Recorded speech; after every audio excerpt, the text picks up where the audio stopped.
All right, guys, welcome in.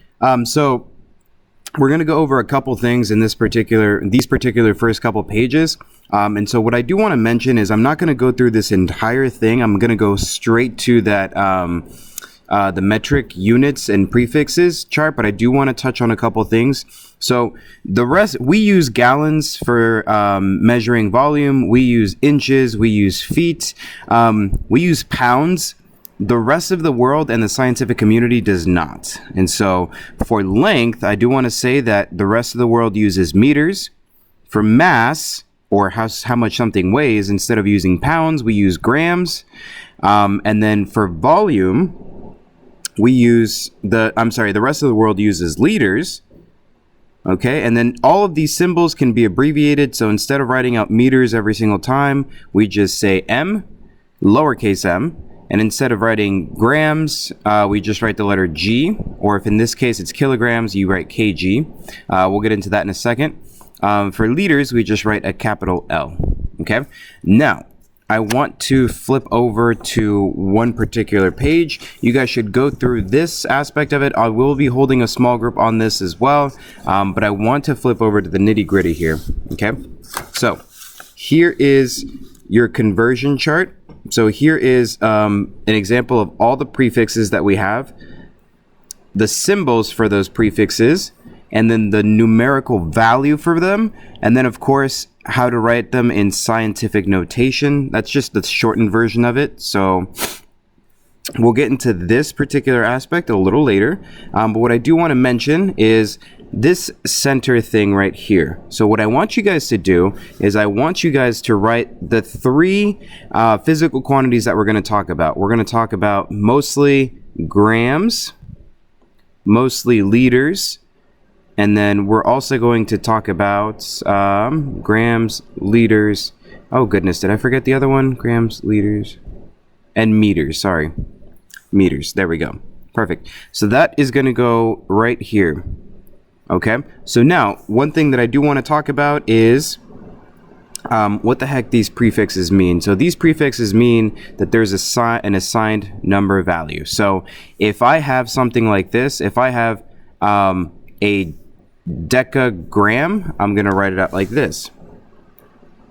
D-A-G.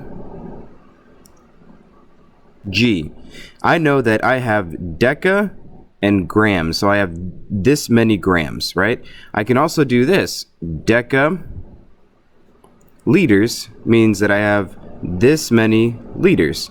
I can also do this. I can also do lowercase d, grams, so I have decigrams. And then I can also do this, cm, centimeters, right? I can also do this as well. So I have let's see, picaliters. I can also have nanoliters. I can also have nanograms, and stuff like that. It all depends on what you're talking about, right? Now, each one of these prefixes has an assigned number. So for an example, if I say this, if I say 1 dozen liters,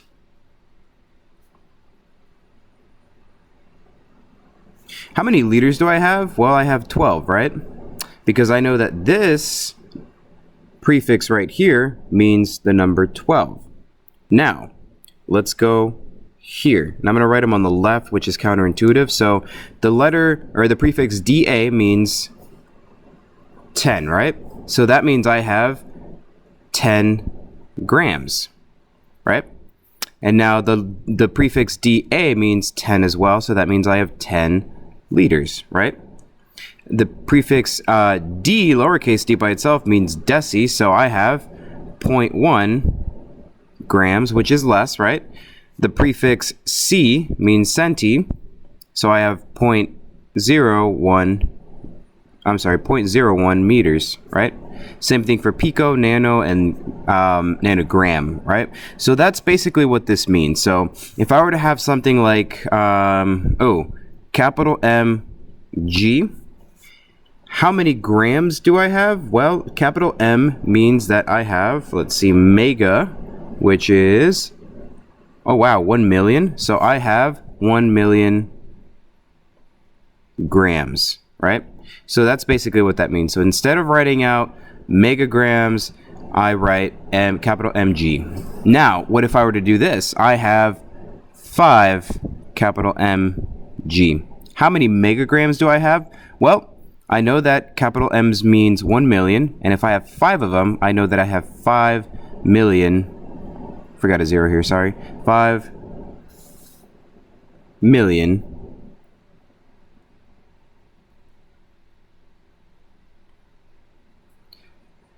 grams, right?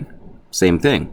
Now, what I'm going to do is I'm going to pause this video, end this video here. I'm going to give you one more example before I leave you, but after this example, I'm going to shut the video off and I'm going to do another one on converting on the next page, okay?